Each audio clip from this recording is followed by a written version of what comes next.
Okay, so we're diving into some wildfire stuff today. Yeah. And there's this claim going around that Oregon fire trucks were turned away from helping out with the fires down in L.A. Uh-huh. because they didn't meet California's emissions standards. Right.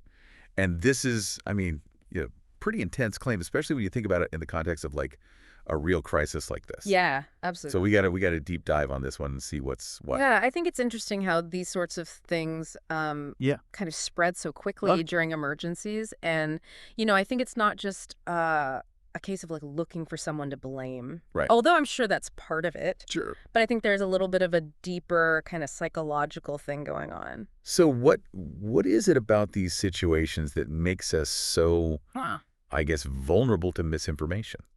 When we are anxious, our brains, they really crave simple explanations. And we're kind of wired to find patterns and make fast judgments. And so a story like this, about Oregon's trucks getting turned away, right, that really feeds into that need for a clear narrative. Makes sense. And it might confirm some existing biases that people already have, maybe about California and its regulations. Sure. And it also maybe offers a sense of control in a situation that otherwise feels very chaotic. Yeah, so it might feel true. Yeah. But it might not actually be true. Exactly. So how do we sort through that then? I think that's where critical thinking comes in. Yeah. CBS News actually reported that California officials have denied this claim. Okay. And they called it categorically false.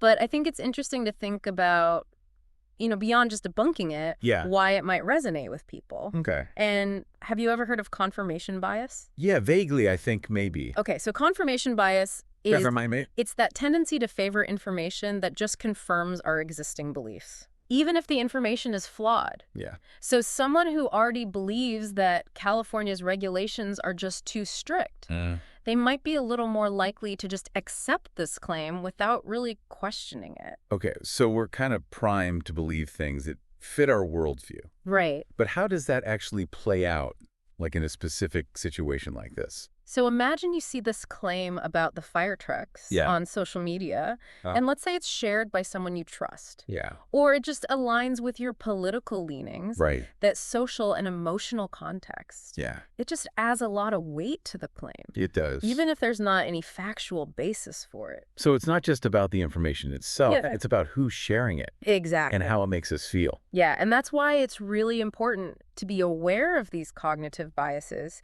and to check our emotional reactions when we are evaluating information. For sure, especially in a crisis. Right. Yeah, so California does have pretty strict standards, right? Can you talk a little bit about that?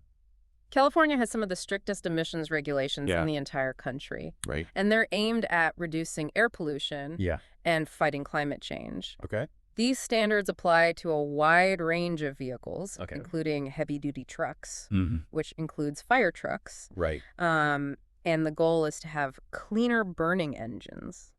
Yeah. Which, of course, impacts the types of equipment that can be used. So even though this particular claim about the Oregon trucks is false, the regulations themselves could potentially impact firefighting in general. Yeah, that's right. Yeah. It's a complex interplay between, environmental regulations and the need to have a good emergency response. Yeah. On the one hand, you have the need to fight fires effectively. Right. And on the other hand, you want to protect public health and the environment. Totally. And finding that right balance can be a challenge. Absolutely. So for our listener, what's the main takeaway here? I'd say there's two key things to remember. One, always be a little bit wary of information that just seems too neat. Right. Too convenient. Yeah. Especially in a crisis. Yeah. Double check your sources and make sure you're getting evidence from multiple reputable outlets. And then two, try to be aware of your own biases. Okay.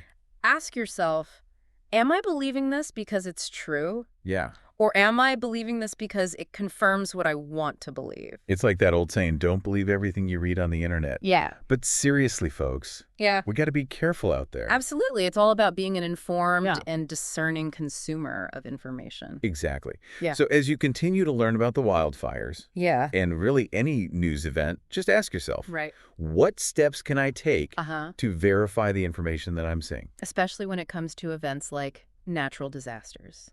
Yeah. Yeah. Think about it until next time. Stay curious. Stay informed, stay safe, and stay curious.